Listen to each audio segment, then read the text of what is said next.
Assalamualaikum warahmatullahi wabarakatuh. Selamat siang semuanya. Perkenalkan, nama saya Wahyu Catur Prasetyo Nindya Utami. Saya berasal dari Prodi Akuntansi PJJS 1 Universitas Cyber Asia. Di sini saya akan menjelaskan analisis PESTEL terhadap PT Unilever Indonesia Tbk, di mana analisis ini sebagai salah satu bentuk untuk pemenuhan ujian tengah semester dalam mata kuliah Manajemen Strategik. Analisis PESTEL adalah alat yang memungkinkan organisasi untuk menemukan dan mengevaluasi faktor-faktor yang dapat mempengaruhi bisnis di masa sekarang dan di masa depan. Analisis tersebut mengkaji peluang dan ancaman yang muncul dari faktor-faktor tersebut.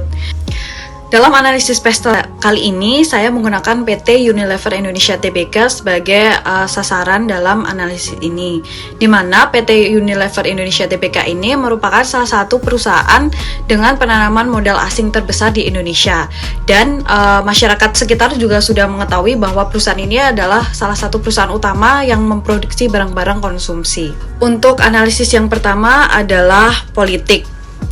Pada tahun 2021, pemerintah Indonesia mengeluarkan kebijakan untuk meningkatkan pajak pertambahan nilai atau PPN dari 10% menjadi 11%. Kebijakan ini mempengaruhi harga barang konsumsi di Indonesia, termasuk produk-produk Unilever seperti sabun, sampo, dan produk perawatan rumah tangga lainnya.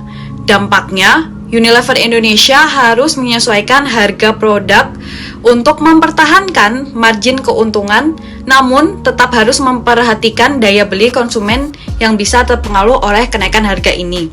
Keputusan pemerintah ini juga dapat mempengaruhi strategi distribusi dan pemasaran dari PT Unilever tersebut. Yang kedua adalah ekonomi. Penyebaran COVID-19 pada tahun 2020 menyebabkan resesi ekonomi global dan di Indonesia. Akibatnya, daya beli konsumen menurun dan banyak bisnis termasuk Unilever Indonesia itu.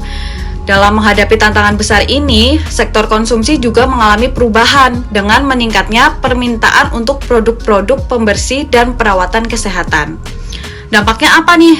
Jadi dampaknya PT Unilever Indonesia ini merespon dengan meningkatkan produksi dan distribusi produk kebersihan seperti sabun cuci tangan dan desinfektan yang menjadi sangat dibutuhkan selama pandemi berlangsung. Meskipun ada beberapa penurunan di beberapa kategori produk, segmen perawatan kebersihan dan perkembangan bahkan meningkat pesat. Yang ketiga adalah sosial. Tren global dan lokal yang berkembang terhadap keberlanjutan dan kesehatan semakin mempengaruhi perilaku konsumen. Banyak konsumen Indonesia yang lebih memilih produk yang ramah lingkungan serta memiliki klaim keberlanjutan seperti produk dengan kemasan daur ulang atau bahan-bahan alami. Unilever Indonesia akhirnya meluncurkan berbagai inisiatif untuk memenuhi tren ini, seperti berkomitmen untuk menggunakan 100% kemasan daur ulang dan mengurangi penggunaan plastik sekali pakai. Unilever juga memperkenalkan berbagai produk dengan label ramah lingkungan, seperti sabun mandi dan sampo dengan bahan-bahan yang alami. Yang keempat adalah teknologi. Unilever Indonesia memanfaatkan teknologi digital untuk meningkatkan pemasaran dan distribusi produknya, khususnya melalui e-commerce. Pada tahun 2020, saat COVID-19 terjadi, perusahaan meningkatkan investasi dalam platform digital untuk menjangkau konsumen yang lebih memilih berbelanja online. Dampaknya, Unilever Indonesia dapat mempercepat digitalisasi dalam pemasaran dan distribusi produk. Melalui kolaborasi dengan platform e-commerce seperti Tokopedia dan Bukalapak, serta penggunaan data analitik untuk mempersonalisasi iklan, Unilever berhasil memperluas jangkauan konsumen di seluruh Indonesia. Yang kelima adalah lingkungan atau environment. Indonesia menghadapi tantangan besar dalam hal pengelolaan sampah plastik dan pemerintah telah memberlakukan berbagai regulasi terkait pengurangan penggunaan plastik sekali pakai. Unilever Indonesia merespon dengan berkomitmen untuk mengurangi penggunaan plastik dan meningkatkan daur ulang. Dampaknya, Unilever Indonesia bekerja untuk mengurangi jejak karbon dan plastiknya dengan mengubah proses produksinya. Mereka mengembangkan kemasan yang lebih ramah lingkungan dan berupaya mengurangi emisi gas rumah kaca dari fasilitas produksinya. Untuk yang terakhir adalah legal atau hukum. Pada tahun 2020, pemerintah Indonesia memperkenalkan Undang-Undang Cipta Kerja yang berdampak pada sektor ketenaga kerjaan dan regulasi bisnis di Indonesia. Undang-undang ini memberikan fleksibilitas lebih kepada perusahaan dalam hal perekrutan tenaga kerja dan kontrak kerja, tetapi juga menuntut perusahaan untuk mematuhi standar lingkungan dan keselamatan kerja yang lebih ketat.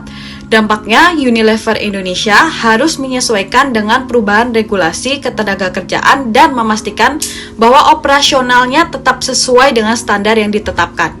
Ini termasuk memastikan bahwa kondisi kerja di pabrik dan fasilitas distribusi memenuhi standar keselamatan dan perlindungan tenaga kerja.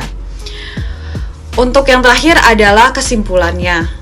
Melalui analisis PESTEL ini, kita dapat melihat bahwa PT Unilever Indonesia beradaptasi dengan tantangan dan peluang yang muncul dari faktor-faktor eksternal seperti politik, ekonomi, sosial, teknologi, lingkungan, dan hukum. Sebagai perusahaan global, Unilever Indonesia terus berinovasi dan beradaptasi dengan kondisi pasar dan regulasi untuk mempertahankan posisinya sebagai pemimpin di industri barang konsumen di Indonesia. Mungkin cukup sekian video analisis PESTEL dari saya.